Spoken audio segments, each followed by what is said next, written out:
आज की कहानी तेरी मेरी कहानी। Good morning madam. टेबल पर पानी का ग्लास रखते हुए शंकर ने कहा। गुड मॉर्निंग, दिव्यंका ने मुस्कुराते हुए रिप्लाई दिया। शंकर, क्या हुआ मैडम, आज बहुत टेंस लग रही है। दिव्यंका, किसने कहा तुमसे मैं टेंस लग रही हूँ? अब कोई आराम से ऑफिस में काम भी न करे। तुमसे मैं प्यार से ही बोली, कौन सा मैंने तुम्हें हड़का दिया जो बेवजह की फॉर्मेलिटी कर रहे हो? कुछ पैसे चाहिए क्या? वैसे भी 500 हजार के नोट बंद हो गए हैं, इसलिए अगर एडवांस लेने के लिए ये सब पूछ रहे हो तो कोई फायदा नहीं। चुपचाप जाओ और अपना काम करो। अब बिना बुलाए आना नहीं, समझे? ऐसे बोलते हुए एक लंबा चौड़ा लेक्चर शंकर को दे दिया। विमुद्रीकरण के उस शुरुआती दौर में नकदी की समस्या के कारण चिड़चिड़ाहट सामान्य बात थी, अधिकारी के लिए भी और कर्मचारी के लिए भी। शंकर मुंह लटकाए बाहर चला गया। दिव्यंका दोनों हाथों का पीछे कुर्सी के सिराहने टेक बनाकर छत की तरफ देखकर सोचने लगी। सुबह से ही परेशान हूँ, पर न इन्होंने ध्यान दिया और न बच्चों ने। बच्चे नाश्ता करके स्कूल चले गए और इन्होंने मुझे ऑफिस ड्रॉप कर दिया। एक बार भी किसी ने ध्यान नहीं दिया कि शायद मैं उदास हूँ। पर ये शंकर न जाने कैसे मेरे मन के भाव जान लेता है, जबकि इसको कुछ पता न चले, इसलिए मैं इससे हमेशा मुस्कुरा के ही बात करती हूँ। फालतू में ही मैंने सुबह सुबह बेचारे को डांट दिया। 38 वर्षीय दिव्यंका 2 पुत्रों की माँ, एक बहुराष्ट्रीय कंपनी में मानव संसाधन प्रबंधक HR मैनेजर थी और 25 वर्षीय शंकर उसी कंपनी में चपरासी था। दिव्यंका के पति अनिमेष भी एक अन्य बहुराष्ट्रीय कंपनी में मार्केटिंग मैनेजर थे। दोनों बच्चे डे बोर्डिंग स्कूल में पढ़ते थे।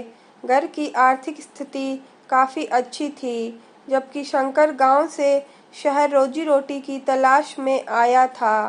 शंकर की घरवाली सरिता गांव में ही अपने 2 वर्ष के बेटे के साथ सास ससुर की सेवा करती थी। दिव्यंका सोच रही थी कि आखिर अनिमेष को ऐसा क्या हो गया है जो वो मुझसे दूर भाग रहे हैं। 2 महीने से अधिक हो गया और एक ही घर में हम अजनबियों की तरह रह रहे हैं। हालांकि काम सारे कर दे रहे हैं, पर हर रात कोई न कोई बहाना। दिव्यंका इन्हीं विचारों में खोई हुई थी कि किसी ने डोर नॉक किया। दिव्यंका, कम इन। मैडम, आपकी कॉफ़ी। एक कप में कॉफ़ी लाते हुए शंकर ने कहा। हालांकि दिव्यंका ने कॉफ़ी नहीं मंगवाई थी, पर जब वो टेंस होती थी तो कॉफ़ी पीना पसंद करती थी और ये बात शंकर जानता था। दिव्यंका मुस्कुरा उठी और बोली, कॉफ़ी लाने को किसने कहा? वो मैडम, मुझे लगा शायद आप पीना चाहें। कोई बात नहीं, मैं वापस ले जा रहा हूँ। Sorry madam. शंकर थोड़ी देर पहले की डांट याद आते ही सकपका गया। दिव्यंका को उसका ये भोलापन अच्छा लगा और बोली, लाओ कॉफ़ी, मुझे वास्तव में इसकी ज़रूरत है। अब ये बताओ, तुमने कैसे जाना कि मैं परेशान हूँ? दिव्यंका ने अपने मन की शंका शंकर के सामने रख दी। शंकर बोला, मैडम, जब आप आज साहब की गाड़ी से उतरी तो आप अंदर आने की बजाय साहब की दूर जाती हुई गाड़ी को देखते हुए पीछे से धीरे धीरे हाथ हिला रही थी। मैं उस समय बाहर ही था, घोष बाबू के लिए सिगरेट लेने गया था। आमतौर पर आप गाड़ी में ही साहब को बाय बोलकर हंसते हुए सीधे अंदर आ जाती है। शंकर का जवाब सुनकर दिव्यंका लाजवाब हो गई। एक अदने से चपरासी ने 10 मिनटों के अंदर उसके मन की बात जान ली और अनिमेष 2 महीने से मुझसे ऐसे बर्ताव कर रहे हैं जैसे मैं हूँ ही नहीं। कॉफ़ी पीते पीते दिव्यंका की आंखों में आंसू आ गए। वो कहीं शंकर देख न ले, इसलिए गुस्से में शंकर से बोली, ज़्यादा अपना दिमाग मत चलाया करो, काम पर ही ध्यान दिया करो। मैं साहब को बाय करूं या हाय, तुम्हें उससे कोई मतलब नहीं होना चाहिए। चुपचाप अपने काम से काम रखा करो और जाओ, कप बाद में ले जाना। शंकर फिर रुआंसा होकर चला गया। दिव्यंका भी रुआंसी होकर सोचने लगी कि एक शंकर है जो मेरी एक एक बात नोटिस करता है, और एक तरफ अनिमेष, जिनके लिए जैसे मेरा कोई वजूद ही नहीं। ऐसा सोचकर वो फ़ोन में अनिमेष की लास्ट कॉल देखने लगी, जो कि पिछले 2 महीने में एक बार भी नहीं आई थी। क्या कोई इतना निष्ठुर हो सकता है क्या? हर बार मैं ही कॉल करती हूँ, मुझे देर हो जाए तो भी एक बार फ़ोन करके ये नहीं पूछते कि जिंदा हो या रास्ते में मर गई। चाहे कितनी बीमार पड़ जाऊं, दवा लाना तो दूर, अब तो छूकर भी नहीं देखते कि क्या हालत है। दिव्यंका को याद आया कि अभी जब हाल ही में उसे बुखार हुआ था और ऑफिस में ही उल्टियां होने लगी थी, तब सभी लोग उसे आनन फानन में अस्पताल लेकर भागे थे। अनिमेष को खबर दी तो ये जवाब मिला कि कंपनी के काम से शहर के बाहर है, रात तक ही वापस आएंगे। और वास्तव में वो रात में आए और डॉक्टर का बिल भर के मुझे ले गए। एक बार ये भी नहीं पूछा कि हुआ क्या था। दिव्यंका अंदर ही अंदर टूट रही थी कि फिर दरवाजे पर नॉक हुआ। देखा तो फिर शंकर था, जो कप उठाने के बहाने से आया था। तिरछी नजरों से दिव्यंका को देख चुपचाप बाहर जा ही रहा था कि दिव्यंका ने आवाज देकर रोक लिया। सुनो, अपनी ये बेवजह की नौटंकी बंद करो और अपने काम से काम रखो। जिस पोस्ट पर हो उसी के लेवल का काम करो। ज़्यादा मेरे हमदर्द या दोस्त बनने की कोशिश न करो। मैं टेंस रहूं या खुश, तुम्हें उससे कोई मतलब नहीं होना चाहिए। प्यून हो, प्यून की तरह रहो, समझे? दिव्यंका के स्वर में आक्रोश था। शंकर डरा सहमा चुपचाप सुनता रहा और बिना कुछ कहे चला गया। अगले दिन से शंकर ने गुड मॉर्निंग के अलावा कुछ भी पूछना या बोलना बंद कर दिया। बस जब भी दिव्यंका को परेशान देखता, एक कप कॉफ़ी उनकी टेबल पर रख आता।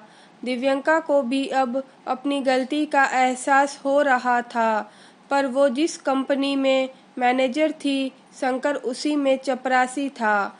दोनों की आपसी बातचीत के लिए ये बहुत बड़ा रोड़ा था। दिव्यंका भी अपने मन की बात किसी से कहना चाहती थी, पर कॉरपोरेट लेवल पर जहां रिश्ते मात्र पैसों और हवस की बुनियाद पर टिकते हैं, वहां उसे कोई ऐसा न दिखा जिसे वो अपने दिल की बात कह सके। शंकर में एक अजीब सा आकर्षण लगा उसे। बिना बोले ही शंकर आंखों से सब पूछ लेता था और दिव्यंका की आंखों से सब जान लेता था। दोनों लोग बिना किसी और की नज़र में परस्पर संवाद कर लेते थे।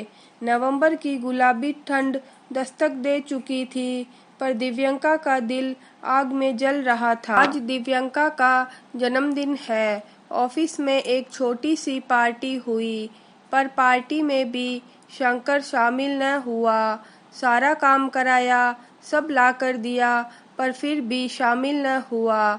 वैसे भी एक चपरासी के पार्टी में शामिल होने न होने से कोई फर्क नहीं पड़ता था, और कोई फर्क पड़ा भी नहीं, पर दिव्यंका को ये बात अखर रही थी। पार्टी समाप्त होने पर उसने शंकर को अपने केबिन में बुलाया और छुट्टी होने पर साथ चलने को कहा। शाम के 7 बज रहे हैं। दिव्यंका की कार ट्रैफिक में जगह बनाती हुई चली जा रही है। बगल में शंकर सर झुकाए हुए बैठा है। तुम पार्टी में शामिल क्यों नहीं हुए? दिव्यंका ने बात शुरू करते हुए कहा। आज तबीयत सही नहीं है, इसलिए। शंकर ने संक्षिप्त सा बहाना किया। तबीयत सही नहीं या कोई और बात? दिव्यंका के स्वर में शिकायत थी। खाओ मेरी कसम कि तबीयत सही नहीं थी, इसलिए पार्टी में शामिल नहीं हुए। खाओ मेरी कसम सुनकर शंकर चौंक पड़ा। मैडम, ये आप क्या कह रही है और आप मुझे कहाँ ले जा रही है? शंकर और देर तक अपनी उत्सुकता दबा न सका। दिव्यंका मुस्कुराई और बोली, मैं तुम्हें कहीं नहीं ले जा रही, पर हम जा रहे हैं पार्टी करने। आज जब तुम पार्टी में शामिल नहीं हुए तो मैंने भी तुम पर शामिल होने के लिए जोर नहीं डाला और तुरंत ही ये सोचा कि तुम्हारी पार्टी अलग से होगी, जहाँ सिर्फ मैं और तुम ही होंगे और कोई नहीं। दिव्यंका की कार अब शहर से बाहर होने लगी थी। ट्रैफिक भी अब न के बराबर हो गया था। शंकर को बिल्कुल भी विश्वास नहीं हो रहा था कि ये क्या हो रहा है। वो मुंह खोले फैली आंखों से देखने, सुनने और समझने की कोशिश कर रहा था, पर उसे कुछ समझ नहीं आ रहा था। नदी के किनारे एक शांत से स्थान पर एक छोटा सा ओपन रेस्टोरेंट, मध्यम रोशनी, कुर्सियों पर हाथों में हाथ लिए बैठे हुए प्रेमी युगल और मधुर बजता हुआ संगीत। वातावरण बिल्कुल ही शांत, बातें सिर्फ आंखों में ही हो रही थी। बीच बीच में नदी की लहरें वहाँ की शांति को भंग कर रही थी। वहाँ की हवा में भी मोहब्बत भरी हुई लग रही थी। दिव्यंका और शंकर आमने सामने बैठे हुए एक दूसरे को देख रहे थे। शंकर के चेहरे के भाव लगातार बदल रहे थे। उसे कुछ समझ नहीं आ रहा था कि ये हो क्या रहा है। दोनों के बीच की चुप्पी को दिव्यंका ने तोड़ा। आखिर क्यों करते हो मेरी इतनी फिक्र? ऑफिस में और लोग भी तो है, कभी उनकी कोई बात नोटिस नहीं करते? सारा ध्यान मुझ पर ही क्यों? दिव्यंका ने मुस्कुराते हुए पूछा। मैडम, वो ये क्या मैडम मैडम लगा रखा है? ये ऑफिस नहीं है। दिव्यंका नहीं बोल सकते। दिव्यंका की आंखों में मनुहार थी। शंकर अभी भी कुछ समझ नहीं पा रहा था। दिव्यंका ने उसके हाथों को अपने हाथ में लिया और कहा, सच सच बताओ, आखिर तुम चाहते क्या हो? क्यों चोरी चोरी मुझ पर नजर रखते हो? नहीं मैडम, ऐसी कोई बात नहीं मैडम। सॉरी, अब ऐसा नहीं होगा। मैडम प्लीज मुझे माफ़ कर दीजिए। अब शंकर के स्वर में कंपन था। मैं तुमसे नाराज नहीं हूँ शंकर, बल्कि मैं बहुत खुश हूँ जो तुम मेरी इतनी फिक्र रखते हो। मैं तो बस तुम्हारे मुंह से सुनना चाहती हूँ। दोनों एक दूसरे से मनुहार ही कर रहे थे। सुनो, मैं तुम्हें इतना सताती हूँ, परेशान करती हूँ, झुंझलाती हूँ तुम पर, फिर भी तुम मुझे ही चाहते हो। आखिर इतने अडिग कैसे रह लेते हो? शंकर, कभी चांद देखा है आपने? कभी चांद पूजा है आपने? चांद भी अपने चाहने वालों को बहुत परेशान करता है, बहुत सताता है। जब चकोर चांद को हसरत भरी नज़रों से देखता है तो चांद बादलों के पीछे छुप जाता है।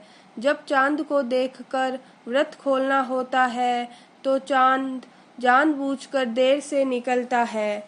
जब चांद को देखकर ईद मनानी होती है तो भी चांद खुद को छुपाता है, दिखता ही नहीं। चांद को पाना किसी के बस की बात नहीं, फिर भी चांद को चाहने वालों की चाहत कम नहीं होती।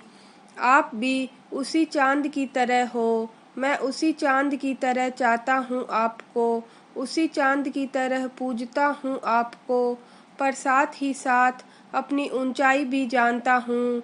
लाख चाह कर भी मैं उछल कर चांद को छू भी नहीं सकता। पाना तो बहुत दूर की बात है। अनिमेष सर की किस्मत लाखों नहीं बल्कि करोड़ों में एक है जो इस चांद पर उनका हक है। इस चांद की चांदनी को मैं महसूस तो कर सकता हूँ, पर चाह कर भी अपना नहीं बना सकता। सुबह होते ही ये चांद मेरा साथ छोड़ देगा। मुझे ऐसे साथ से डर लगता है दिव्यंका, मुझे ऐसे साथ से डर लगता है।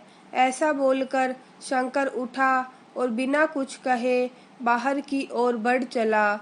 उसने एक बार भी नहीं सोचा कि शहर से इतनी दूर आने के बाद वो वापस कैसे जाएगा।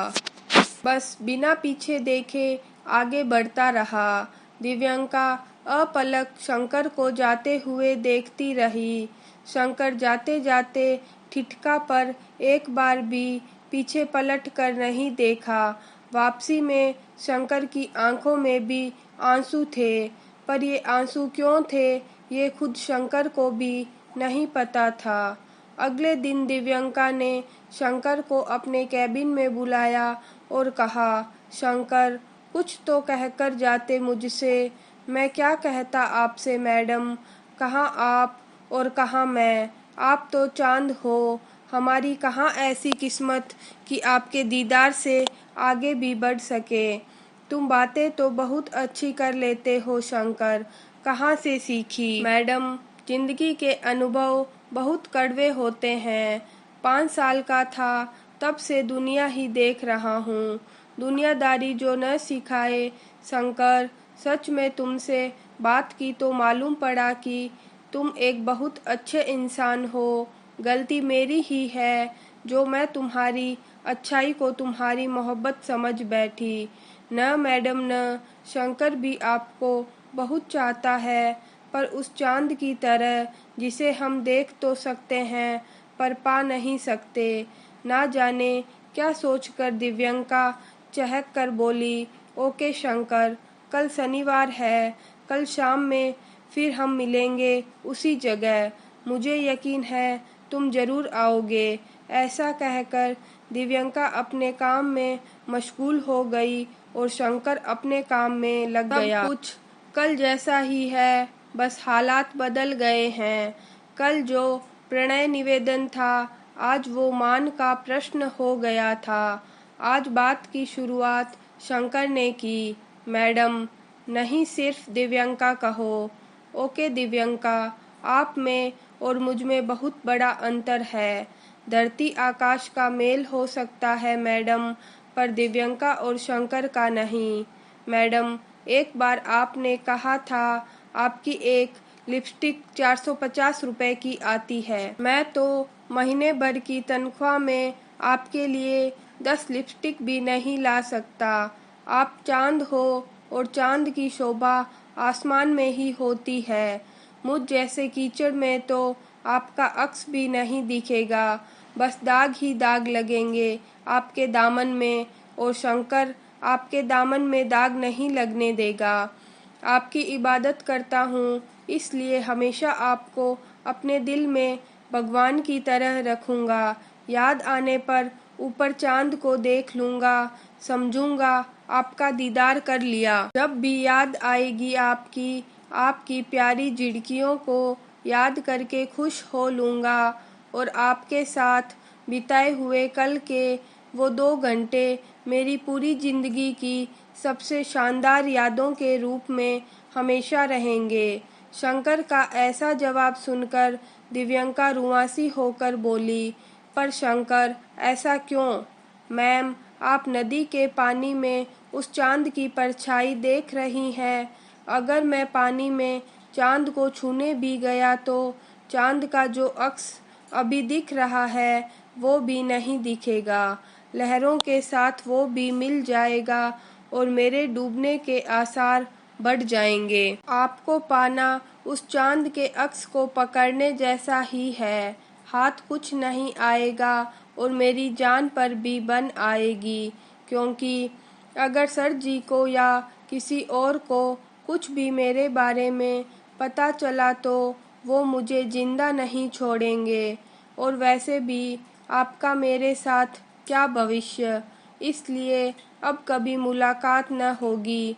सुनो शंकर, हम ये शहर छोड़कर कहीं दूर चले जाएंगे जहाँ हमें कोई नहीं जानता, पर हम रहेंगे कहाँ और खाएंगे क्या, बाकी सभी खर्चे मैंने सब सोच लिया है शंकर। अभी इतना कैश तो नहीं मेरे पास, फिर भी जो है उसे और अपनी ज्वेलरी लेकर हम दूर चले जाएंगे जहाँ हमें कोई नहीं जानता।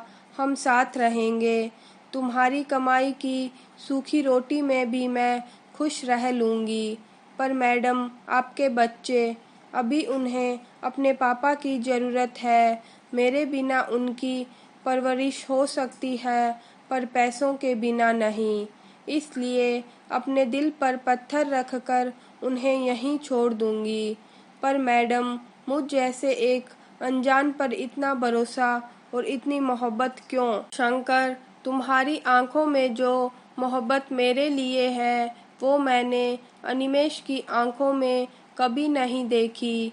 शादी के इतने सालों बाद भी हम साथ में पल बिताने को भी तरसते हैं।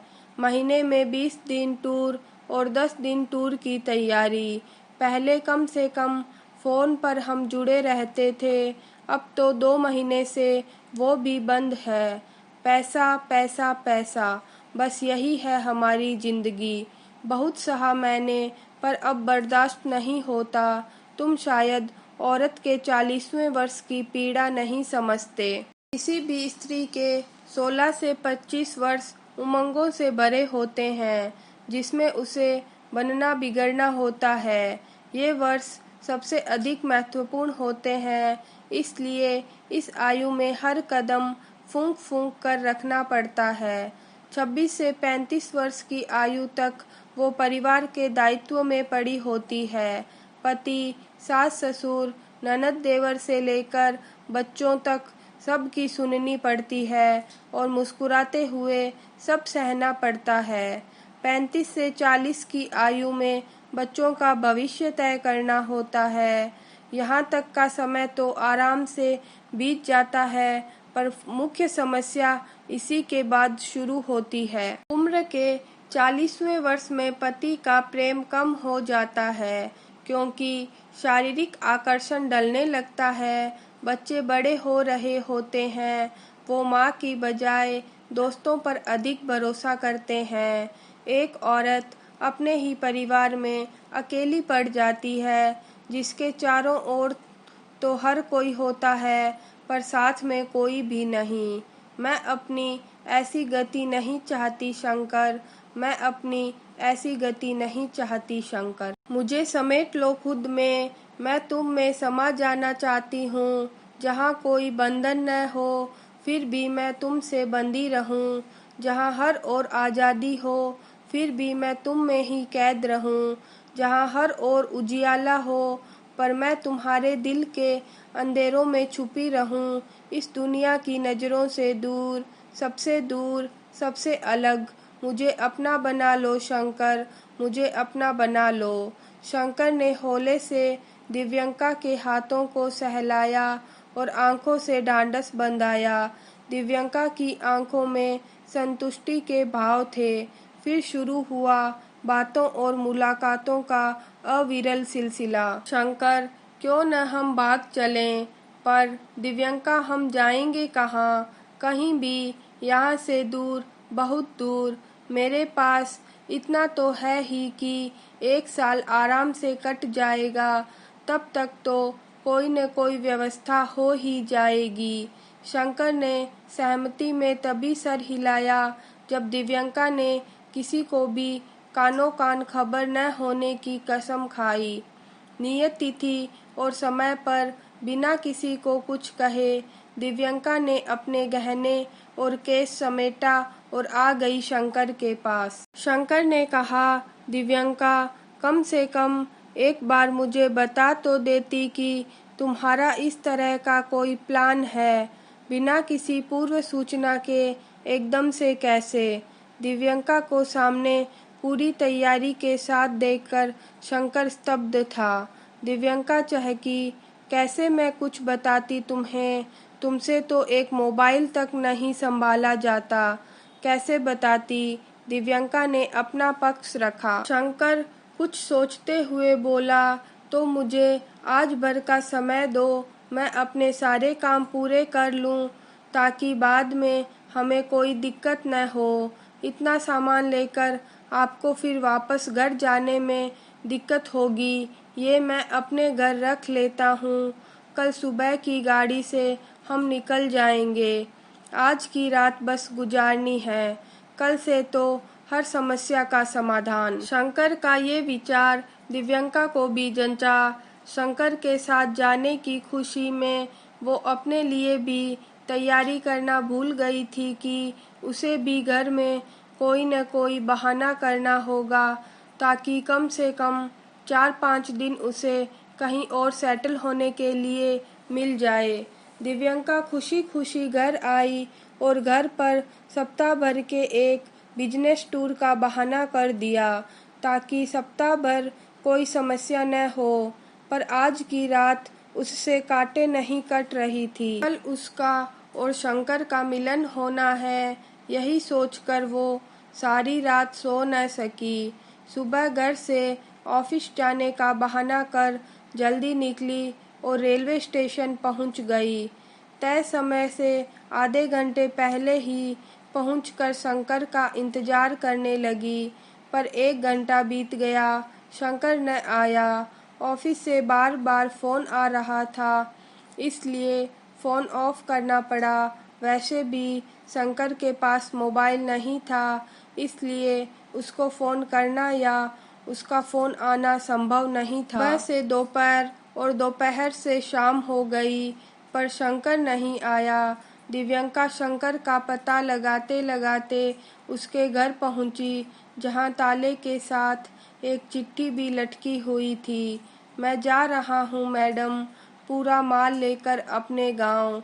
मेरे गांव का पता किसी को भी नहीं मालूम यहाँ। अब खूब ऐश करूँगा। और हाँ, मेरे खिलाफ पुलिस में शिकायत करना हो तो ये ज़रूर बताना कि इतना कैश और गहने आपने मुझे क्यों दिए।